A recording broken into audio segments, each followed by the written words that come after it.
I have to return some videotapes. You see, kids, VHS tapes were these big boxy things that we used before DVDs. And you see that DVDs are a disc that we used to use before streaming and downloads, things like that. Back in the day, we actually had to go to Blockbuster, which was a building. We had to get in a car and drive there to a building and walk in a door and look at what was new releases and hope and pray to God that whatever the hell you wanted to watch was still there and wasn't rented by somebody else. Because otherwise you were screwed, or you had to pick something else. And I'm sure you're like, that sounds exhausting. And you know what? It was, but we loved it.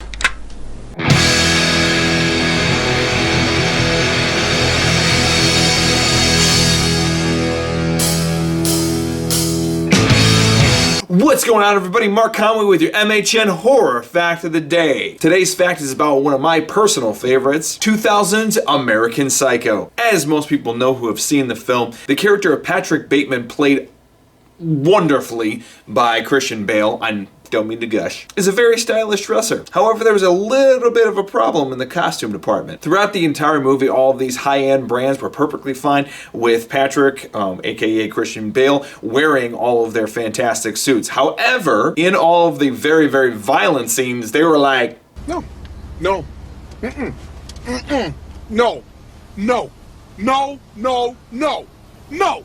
Hell no! So the costume department, thinking on their feet, made customized suits and other parts of his costume to directly match a lot of these high-end labels, whilst following their guidelines of not using their specific product in the violent scenes. Thank you so much for checking out the MHN Horror Fact of the Day.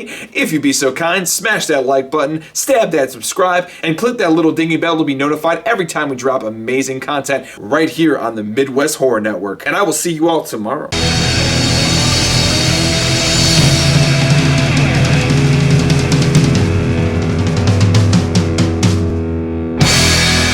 The whole thing kind of seemed a little redundant and ridiculous. You're allowing him to wear all of your nice suits for all the other scenes, but then you all of a sudden get a stick up your ass about all the violent scenes. You know what the movie's about. It was a book in 1990. Little bonus fact. But and you made a huge fucking deal about all this? I don't know. Maybe it's just it's just me bitching, but it seems like you're kind of splitting hairs. Just a little bit.